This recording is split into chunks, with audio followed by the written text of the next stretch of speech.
has the website, am I right? I guess I do. I don't know. I don't have a computer, Facebook, Twitter, any of that stuff, cell phone, any of that stuff. I have chosen not to get involved, but I know the publisher came up with some stuff that they felt was necessary to help publicize the book. Well, listen up, everybody. You have exactly 7 shopping days left until Christmas, and I'm telling you now, Santa's watching. Joe Tait's watching. He'll find out. Santa and Joe Tait are tight. So Joe Tait will find out if you have not gotten this book. Go out. If you've got a sports fan in your life, or if you've got a son, like I do. I've now got my son reading this book. It's perfect. It's paperback. It's the perfect size for him, not too big or hard for him to manage. And you want to teach him about the history of Cleveland and sports and the greats, then the place to start is Joe Tait. Joe Tait, it's been a real ball, and it most definitely has. Joe, I guess one last question, perhaps. Go for it. Well, what's next? Yeah, what are you going to do now? I'm retired, fellas. So when I walked out the door of that last ball game down at the Q, I closed the door on the NBA as I did on the Indians when I left them, and that's nothing negative toward either one of those ball clubs because I had some good years with both of them. But, it's time to move on and do other things and enjoy life with my wife, and that's exactly what I plan to do. I know that's the way it plans, and all plans, the best laid plans go awry, and I'm sure that that's not the case. I'm just wondering, when the lockout, because it was probably easier with the game being locked out, it changed the calendar of stuff, but now that things were back, did it feel a little weird not to be going back to work? Nope, not at all. No, I was ready, and I have not missed it. I know I will not miss it, and I just, as I say, I'm on to other things now that don't have anything to do with professional sports. It's going to be hard to believe. Do you still plan on following the teams that you've done, like the Cavs and the Indians? Nope. I just, as I say, I am just really ready to do other things. I had a long run in terms of broadcasting, some 55 years. Probably still do Mount Union football, but other than that, I have definitely retired and closed the door on that chapter in my life. Joe Tait has left the building. Here's the way you signed off on your last Cavaliers broadcast. A real ball over the years that I've spent here talking to you folks, and I enjoy the response that I have received from you, believe me, very, very sincerely. So stay tuned. There'll be more coming on the post game with Mike Snyder, and we'll see you down the line. This is Joe Tait. Have a good life, everybody. Is that the perfect way you wanted to go out, Joe? That's fine by me.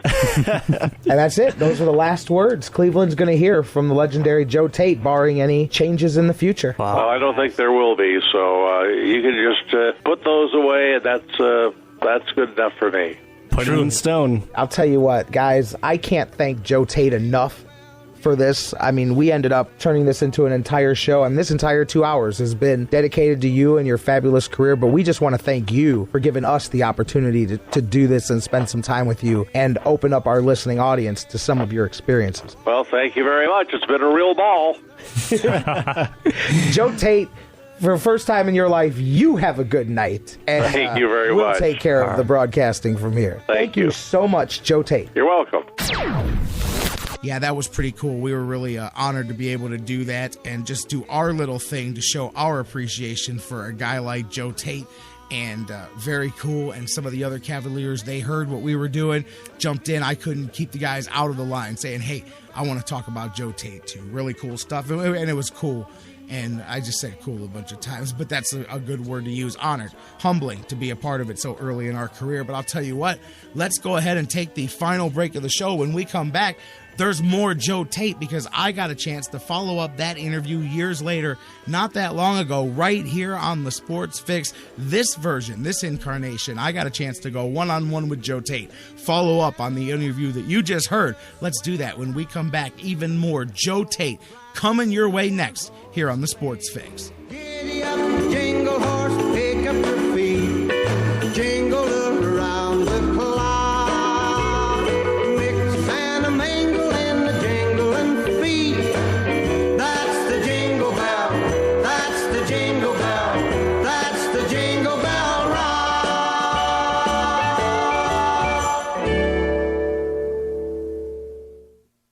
We here at the Sports Fix want to make all of your dreams come true. What about my dream? Edith, I told you I can't build you a candy house. It will fall down. The sun will melt the candy. It won't work. It will if it never rains. Oh, maybe not all of them. Get your fix on the Sports Fix.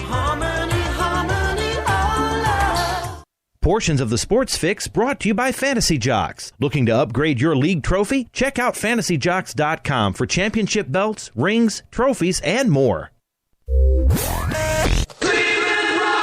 Have you gotten your copy of Cleveland's Finest yet? Highlighting the best moments, players, and media members in Cleveland sports history?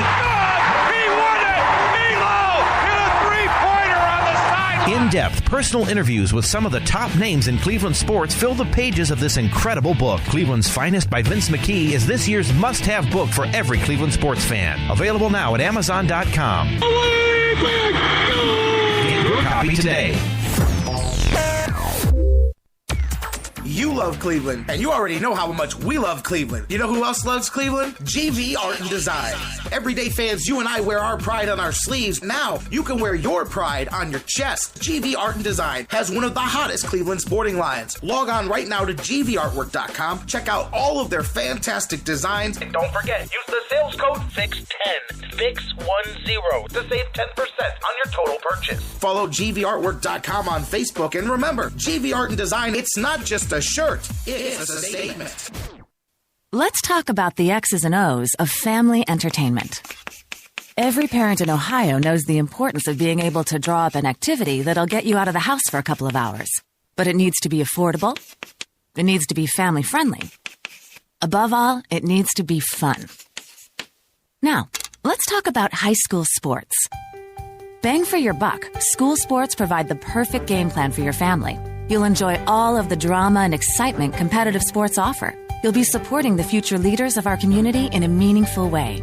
Best of all, you can take the entire family without breaking the bank. Heck, you won't even dent it.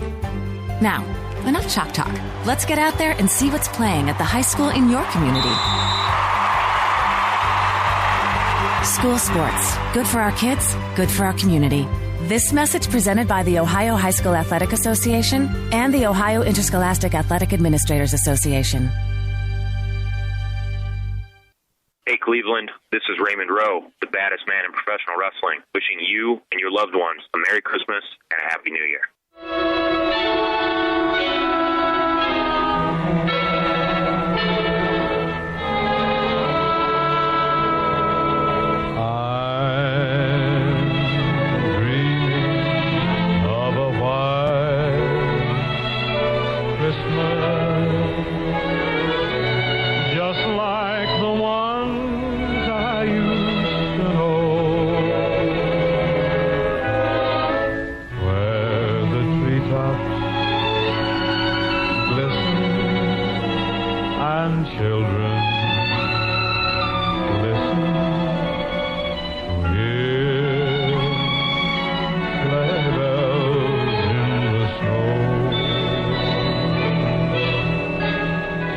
Welcome back to the Sports Fix, a very special Christmas Eve best of edition. Some of the best talkers in Cleveland sports that we've had on over the years. We had Dan Coughlin on Monday. Tom Hamilton, legendary voice of the Cleveland Indians, was on with us yesterday. We had a little Carlos Baerga yesterday, just as a bonus for you Indians fans. Today, not one but two. That's right, coming your way, the second Joe Tait sit-down that I've been able to do. Once was a night with Joe Tait that I did as part of an ensemble cast on WHK. Now, this is the follow-up, a one-on-one exclusive here on the Sports Fix, one of his very rare post-retirement interviews that Joe Tait blessed us with the opportunity to do here on the show. Let's bring you that. Now I want to hear your thoughts along the way. Facebook.com/The Sports Fix. Tweet with me at The Sports Fix CLE. Email us, thesportsfix@AOL.com. I'm going to throw you back in the Wayback Machine to November of last year when Joe Tait joined us out of retirement to talk. Just so you know, to keep it in framing, this was last basketball season he's referring to, so that's why you'll hear some references to Mike Brown and not so much towards the return of LeBron James, because that hadn't happened yet. All right, we're going to go back to it. Don't go anywhere. I'll be back to wrap this bad boy up, but this is no quickie right here. This is a good one. Joe Tait joined us live, a very rare one-on-one here on the Sports Fix. Joe Tait, live with the Sports Fix. Last we talked to you, you were calling it for a while. It was at the end of your time with the Cavaliers. How have you been enjoying retirement? I enjoy retirement a great deal. I really do. It's not the most exciting thing in my life, but I kind of like that after 40 years of chasing athletes around. I'll tell you, I remember you said too that you were definitely changing the page when it comes to even following basketball now that you were retired. Have you stuck to that, or are you still keeping tabs on them a little bit? No, I have not. I did not see the opening game nor go to the opening game. In fact, until I saw on the news at 6 o'clock that there was an opening game, I didn't realize that the season started last night, which I think kind of shows you that I'm really detached from it, and I like it that way. I when I retire, I don't mess around. I retire. That's what you said, and that's you stuck to it. There's a lot of people that get antsy and don't. That's great that you can, and that's great that you're enjoying it. Like you said, that was a long and storied career. One of the reasons, real quick, I know you're not following him very much, but he was there when you were there. What are your thoughts if you have any Mike Brown coming back? Were you surprised, or are you surprised that they went with a second go around with him? I'm never surprised at anything that happens in pro sports, and it could well be in part that they thought they made a mistake the first time. So, that he may be back because the powers that be thought they made a mistake when they let him go the first time. I don't know. They don't talk to me about it. So, any conjecture I might have would strictly be just my own out of the blue. Do you think his teaching style is good for a guy like Kyrie Irving to have at this stage in his career, though? Well, I don't know anything about Kyrie Irving, except everybody tells me he is going to be an outstanding talent. And I know from the first time that I was with Mike Brown, he is an outstanding teacher. That seems like a pretty good combination. If Kyrie Irving is open to teaching and getting the lessons from Mike Brown, it should be very beneficial. I'm definitely looking forward to seeing that too. Like you said, the key is being open to it, because as we know, not everybody is open to that, and there's all different dynamics there. Cleveland's finest. That's the main reason that we're talking here today, because Vince McKee put together this fantastic book. He tried to talk about some of these stories from a different place, but as I was putting together my reference here for the show, I realized that you're a big part in several chapters. I think there's 4 significant ones that you're a big part of, with the Cavaliers stuff and with Lenny Barker as well. Talk to me a little bit about Vince. You sat down with him for quite a while here for Cleveland's finest. Well, Vince came up. I have not, sat down and read the book word for word yet, but I did take the time to browse through it because I knew you and I would be talking, and I think he has come up with a very interesting approach to a subject that is usually overdone. And I have several books from people who have written about Cavalier, or not just Cleveland, sports legends, the good, the bad, the ugly, and why one book I got back here says why Cleveland will always be a loser, and et cetera, et cetera. But what Vince did is he kind of, it was like wandering through a neighborhood and just talking to whomever happened to show up that he thought might have some light on the subject. So you hear the opinions and you find out things about people that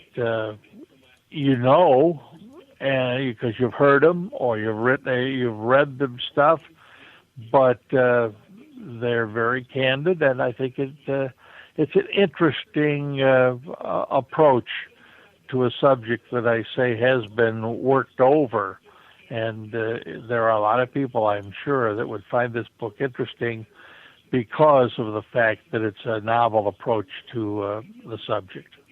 And I agree with you. That's one of the things that I talked with Vince about that too. I said, man, you had your work cut out for you because there's been so many books about all of the different things. And like you said, a lot of them come from the more negative perspective. Whereas Vince, it really is like walking into, like a bar or like a sports bar, talking to your friends and hearing different opinions. And then you also get